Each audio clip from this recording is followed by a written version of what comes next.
Oscar health అనే company is disrupting American health insurance industry. వీళ్ళు రీసెంట్‌గా అనౌన్స్ చేసిన క్వార్టర్లీ రిజల్ట్స్‌లో వీళ్ళ రెవెన్యూ వచ్చేసి $3 బిలియన్ టచ్ అయింది. Which is like increase of 42% year over year.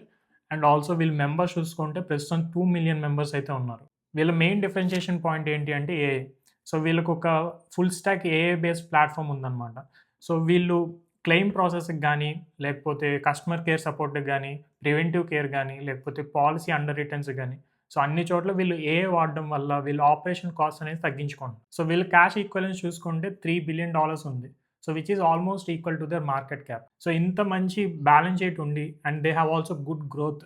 వీళ్ళ ప్రైస్ టు సేల్స్ రేషియో చూసుకుంటే forward price to sales ratio they have 0.32 compared to industry average of 0.8 to 1.2. ఇంత మంచి గ్రోత్ ఉండి దీనికి ఇంత తక్కువ వాల్యుయేషన్ ఎందుకు ఉంది అంటే Oscar health business model mainly depends on ACA market place. So first ACA market place ఏంటి అంటే 2010లో అఫోర్డబిలిటీ కేర్ యాక్ట్ అనేది, అంటే దీన్నే మనం ఒబామా కేర్ అంటాం, 2010లో ఇంట్రడ్యూస్ చేశారు.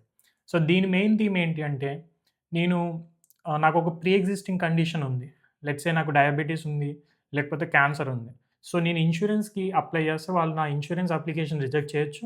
లేకపోతే వాళ్ళు నా దగ్గర ఎక్కువ ప్రీమియం తీసుకుంటారు. సో ఈ అఫోర్డబిలిటీ కేర్ యాక్ట్ ప్రకారం డిసెంబర్ టైంలో ఓపెన్ ఎన్రోల్‌మెంట్ మార్కెట్ ప్లేస్‌లో నేను పాలసీ తీసుకుంటే ఒక హెల్తీ పర్సన్ ఎంతైతే ప్రీమియం పే చేస్తాడో నేను కూడా అంతే ప్రీమియం పే చేయొచ్చు.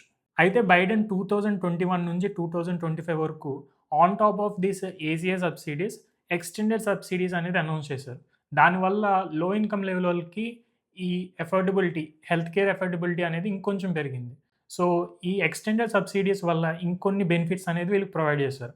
సో ఈ ఎక్స్టెండెడ్ సబ్సిడీస్ 2025లో ఎండ్ అవ్వబోతున్నాయి. సో మోస్ట్ ప్రాబబ్లీ ట్రంప్ ఈ ఎక్స్టెండెడ్ సబ్సిడీస్ అనేది మళ్ళీ రెన్యూ చేయకపోవచ్చు. సో ఈ రెన్యూ చేయకపోతే ఈ ఆస్కార్ హెల్త్‌కి వచ్చే మెంబర్స్ గానీ, లేకపోతే రెవెన్యూ గానీ తగ్గొచ్చనేది ఈ బేస్ ఆర్గ్యుమెంట్.